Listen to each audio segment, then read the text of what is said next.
Super. Bonjour à toutes et à tous, je suis Lisa Massé, je suis doctorante au laboratoire Psytech de l'Université de Lille. J'ai pas la chance d'être au co-tutelle avec Montréal, malheureusement. Et je vais aujourd'hui vous présenter des travaux préliminaires sur une étude expérimentale qu'on a menée dans le cadre de ma thèse.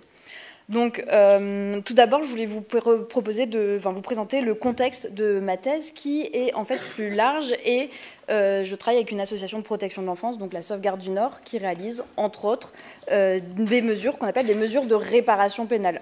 Donc, les mesures de réparation pénale, c'est une mesure pénale qui est attribuée à des mineurs délinquants qui ont commis un délit. Donc, Marie disait rapidement qu'il y avait des différences entre infraction, délit et crime. Donc, on n'est pas dans des infractions, on n'est pas dans des crimes, donc ce n'est pas des meurtres et autres, mais on peut rencontrer des mineurs qui ont, par exemple, commis des infractions liées au code de la route. Donc, par exemple, conduite sans permis, conduite sous l'usage de stupéfiants ou sous l'emprise de l'alcool.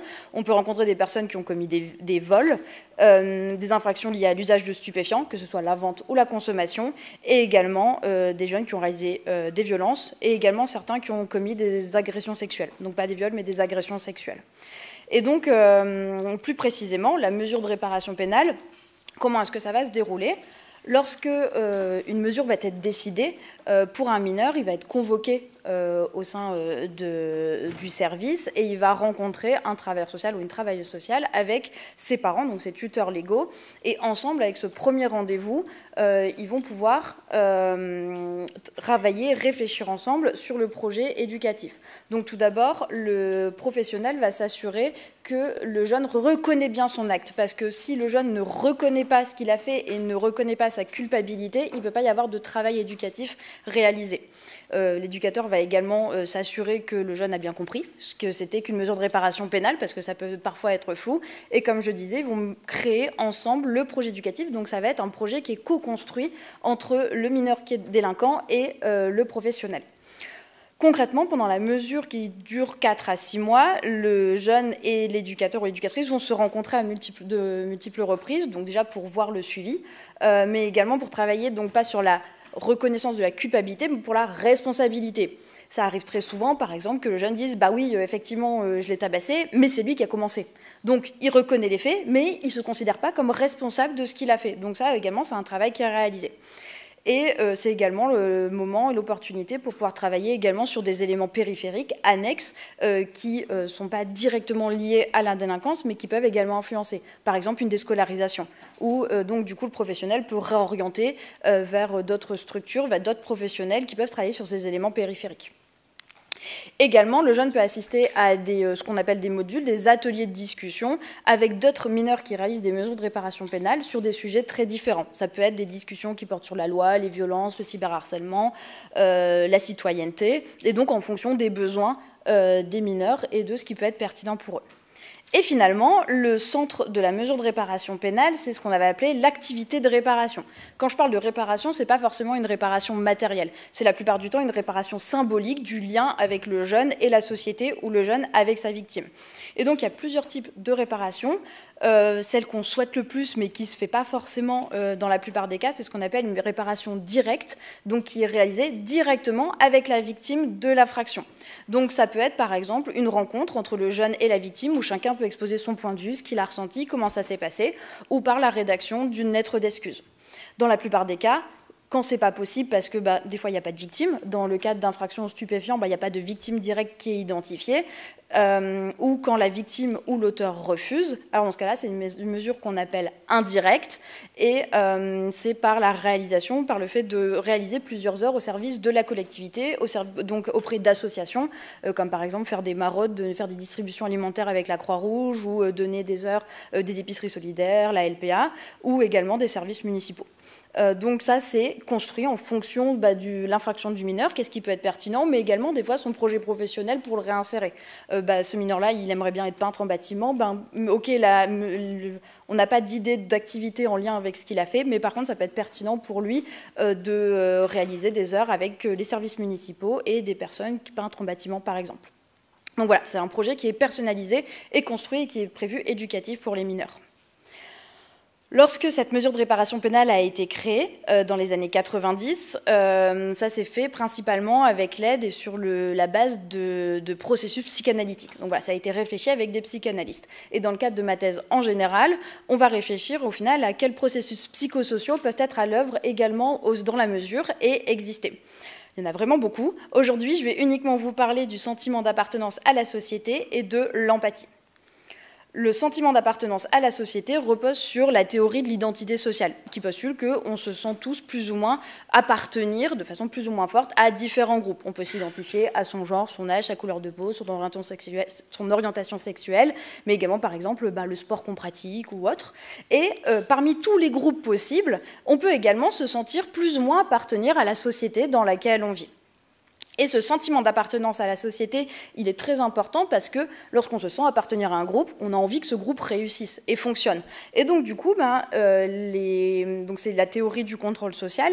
Lorsque l'on va sentir qu'on a un lien fort avec la société, on va avoir plus tendance à respecter les lois qui régissent la société et également à coopérer donc, avec les membres de la société et également avec les forces de l'ordre et les représentants de la loi qui, justement, représentent la société à laquelle on se sent appartenir.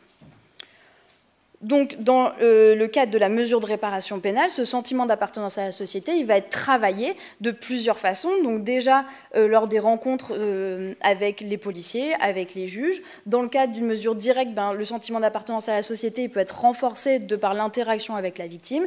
Et dans le cadre d'une mesure indirecte, ça peut être renforcé avec le travail avec les associations et les élus municipaux.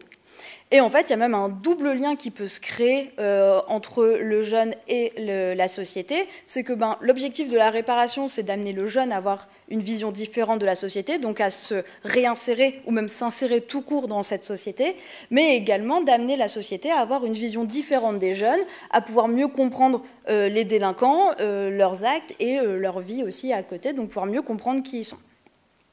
Donc ça, c'est pour le sentiment d'appartenance à la société. Maintenant, le deuxième point, c'est l'empathie. Alors l'empathie, c'est un concept qui est très utilisé pour comprendre les comportements et qui est très complexe, encore une fois, comme souvent en psychologie, avec plein de définitions différentes.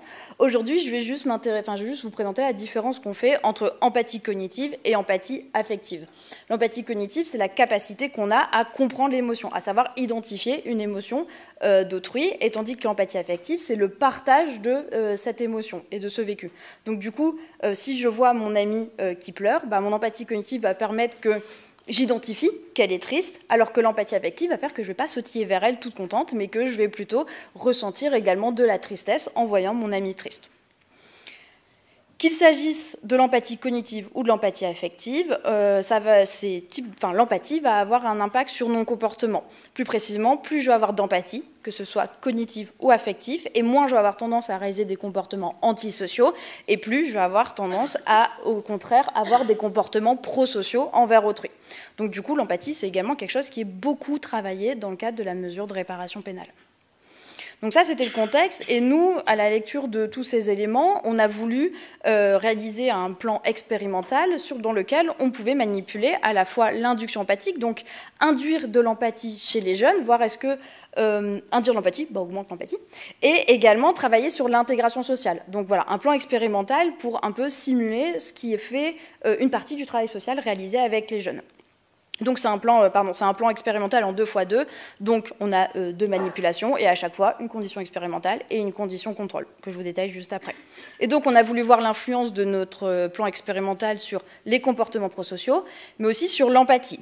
Mais l'empathie à la fois donc cognitive et affective, mais aussi on a voulu voir s'il y avait des différences en fonction de l'intégration sociale de la cible. Donc est-ce que la cible de l'empathie, donc la personne pour qui je dois avoir de l'empathie, est-ce qu'elle-même elle est intégrée socialement ou non?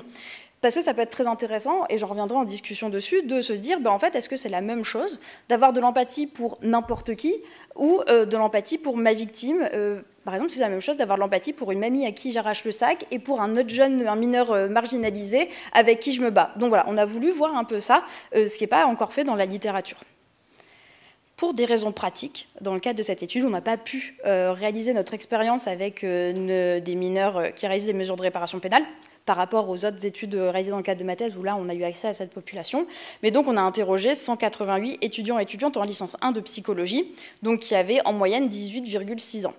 Alors, effectivement, c'est des majeurs, mais en fait, c'est pas tant en décalage que ça avec la population des mineurs délinquants, parce que depuis le début, je parle de mineurs délinquants, mais en fait, ils sont mineurs au moment où ils ont réalisé leur infraction. Et comme il y a un certain délai au niveau de la justice, il n'est pas rare que les mineurs en fait, qu'on reçoive, ils aient 18, 19 et même dans les cas les plus rares, 20 ans. Donc voilà, c'est pas tant en décalage, c'est, on va dire, la population la plus âgée de la réparation pénale, mais c'est pas non plus totalement à côté. Et pour se rapprocher également le plus possible, on a également interrogé nos participants sur leur sentiment d'appartenance à la société et sur leur attitude pro-délinquante. Ça veut dire, quelle est leur perception, quelles sont leurs attitudes vis-à-vis du fait de réaliser des comportements délinquants pour obtenir ce qu'on veut. Est-ce que je considère que c'est correct de voler quelque chose dans un magasin parce que j'ai envie d'avoir cette chose? Voilà. Et je vais vous présenter les résultats juste après, en prenant en compte les participants en fonction de leurs résultats à ces échelles-là. Donc ça veut dire qu'on a sélectionné nos participants en fonction de la médiane. Donc on a sélectionné des participants qui avaient la moitié des participants qui étaient le plus faibles dans notre échantillon par rapport au sentiment d'appartenance à la société, et ceux qui avaient la moitié des participants qui avaient les niveaux d'attitude pro-délinquante les plus élevés. Donc voilà, pour se rapprocher le plus possible de notre population d'intérêt initial, qui sont les mineurs délinquants.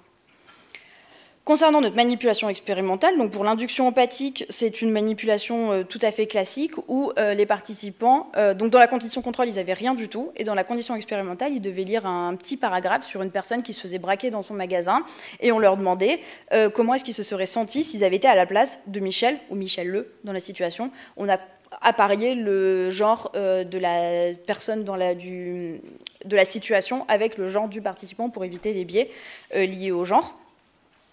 Et donc voilà, ils devaient écrire un petit paragraphe. On ne s'intéresse pas au contenu, mais c'est pour leur donner un exercice d'induction empathique. La deuxième manipulation, qui est donc l'intégration sociale, là, tous les participants ont dû remplir un faux test qui était présenté comme donc le Bradford French Social Value Inventory, qui n'existe pas du tout, et qui était présenté comme un test pouvant prédire les capacités d'inclusion future des participants dans des groupes et notamment dans la société. En réalité, c'est un test où on a repris des items de divers tests de personnalité, comme le Big Five Inventory, par exemple. Et donc, la moitié des participants, donc le groupe contrôle, n'avait rien du tout, n'avait pas de retour. Et l'autre moitié, on leur disait que, félicitations, vous avez un haut niveau de potentiel d'inclusion sociale dans la société.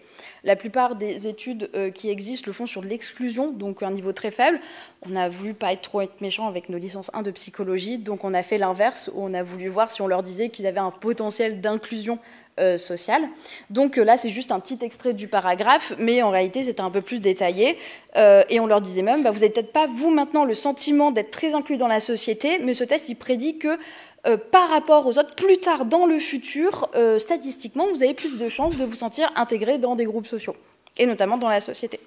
Donc ça, c'est pour nos manipulations expérimentales. Concernant nos VD, donc l'empathie, cognitive ou affective, et également en manipulant l'intégration sociale de la cible.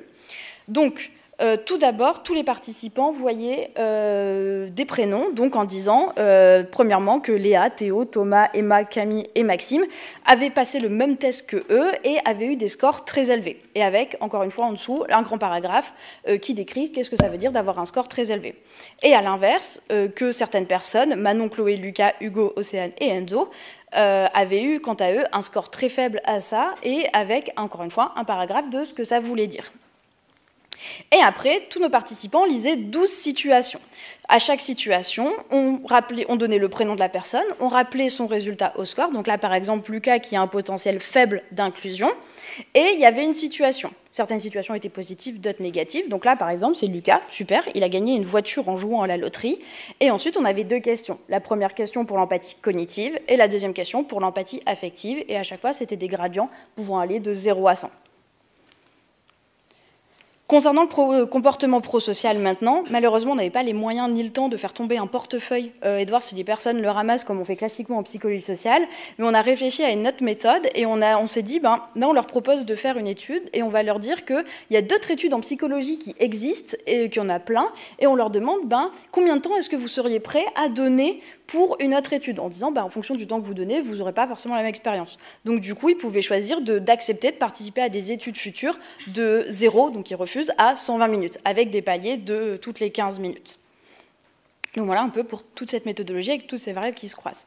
Concernant les résultats, alors c'est des résultats préliminaires parce que comme vous avez pu voir, on a beaucoup de variables qui se croisent et je n'ai pas pu réaliser toutes les analyses et il y a des choses compliquées. Enfin, je vous en parlerai pourquoi. Tout n'était pas aussi significatif qu'on le voulait, mais donc du coup c'est des résultats préliminaires. Donc tout d'abord, si on regarde, donc, on enlève la moitié des participants et on garde que ceux qui ont un résultat inférieur ou égal à la médiane de notre population. Donc tout notre échantillon a eu la médiane de sentiment d'appartenance à la société de toute notre population était de 3,4. Donc on va regarder, on enlève les participants et on garde que ceux qui ont un résultat entre 1 et 3,4. Là, qu'est-ce qu'on voit? Donc c'est des corrélations non paramétriques. Ce qu'on voit, c'est que le seul résultat qu'on obtient, c'est un lien entre le sentiment d'appartenance à la société et l'empathie affective, uniquement pour les cibles qui ont une intégration forte. Ce que ça veut dire, c'est que dans notre échantillon, ceux qui ont le sentiment d'appartenance à la société le plus faible, plus ils ont un sentiment d'appartenance à la société, donc plus ils se rapprochaient de 3,4, et plus ils avaient tendance à avoir de l'empathie, mais uniquement de l'empathie affective, et uniquement de l'empathie affective quand on leur disait que la cible de la situation, elle avait eu un score élevé à l'empathie. Je n'ai pas le temps de vous montrer et d'aller plus loin, mais par curiosité, même si ce n'était pas notre population d'intérêt, j'ai regardé à l'inverse les résultats, quels étaient les résultats pour nos participants qui avaient un score de sentiment d'appartenance à la société entre 3,5 et 5, et on n'a pas du tout les mêmes résultats. On n'a pas ce lien-là, mais par contre, on a un lien entre le sentiment d'appartenance à la société et l'empathie affective pour les cibles pour qui on dit qu'ils ont un potentiel d'intégration qui est faible. Donc c'est pour ça, voilà, on a des résultats vraiment complexes, c'est pour ça que je vous dis que c'est des préliminaires et que nous, on doit aller plus loin pour la suite. Maintenant, si on regarde nos participants qui ont le sentiment l'attitude pro-délinquante qui est supérieure ou égale à la médiane. Donc ça veut dire qu'il y a certains participants qui sont en commun avec l'analyse que je vous ai présentée juste avant, mais d'autres non. Là, cette fois-ci, on n'a plus ce lien qu'on avait précédemment, on a une tendance d'un lien entre le sentiment d'appartenance à la société et l'empathie affective pour les cibles qui ont un potentiel d'intégration faible, donc plus du tout la même chose. Et par contre, ce qu'on n'avait pas avant, cette fois-ci, on observe un lien entre les attitudes pro-délinquantes et l'empathie cognitive, donc plus affective mais cognitive, pour les cibles qui ont un potentiel d'intégration qui est faible. Et on observe également ce qu'on n'avait pas précédemment, des liens entre le comportement prosocial, donc accepter de donner du temps pour une étude supérieure, et l'empathie affective et l'empathie cognitive pour des cibles qui ont un potentiel d'intégration élevé. Donc plus j'ai dit que j'étais empathique pour les cibles pour qui on me dit que qu'elles ont un potentiel d'intégration qui est élevé dans la société, et plus je vais avoir tendance à accepter de donner du temps pour des études ultérieures. Précédemment, je ne vous avais pas donné de résultats concernant nos manipulations expérimentales parce qu'il n'y avait rien de significatif. Là, je vais juste vous présenter, donc pour ces participants-là, on a observé une tendance, encore une fois, de l'effet de notre induction empathique uniquement sur l'empathie cognitive. Donc comme on avait une tendance, on a regardé en détail. Quand on regarde l'empathie cognitive pour les cibles qui ont un potentiel d'intégration élevé, on n'a pas d'effet du tout, il n'y a rien de significatif, même pas de tendance.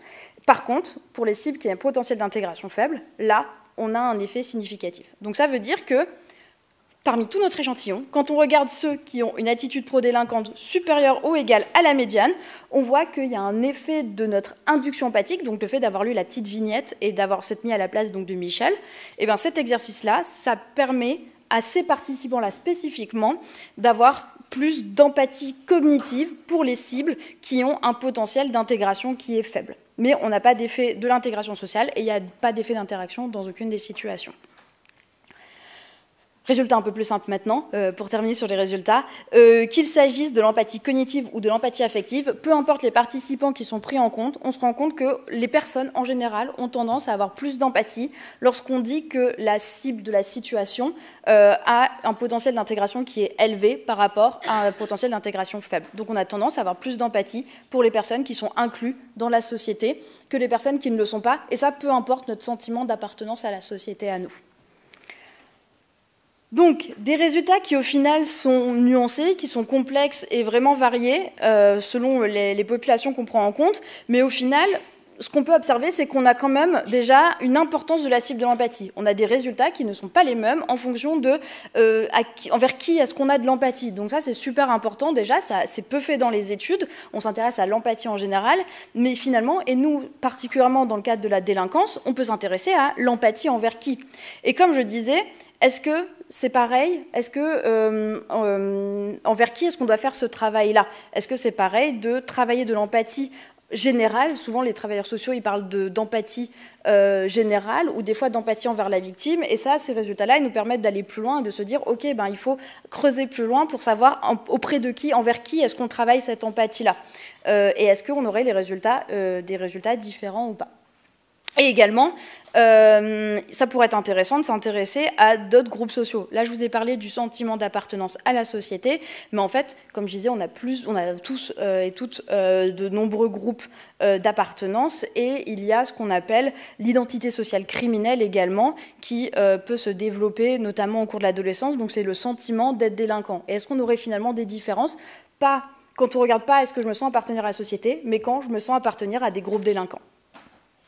Et pour terminer là-dessus, finalement, nos résultats, même s'ils sont très variés et très différents, au final, ils mettent en avant que c'est important, dans le cadre de la mesure de réparation pénale, de travailler sur le sentiment d'appartenance à la société et sur les attitudes pro-délinquantes, parce qu'elles sont liées envers l'empathie. Pas tous les types d'empathie, pas envers tout le monde, mais on a quand même des liens qui ressortent. Et également, certains résultats sortent qu'on a un lien entre l'empathie envers des cibles qui ont un potentiel d'intégration qui est élevé et nos comportements prosociaux.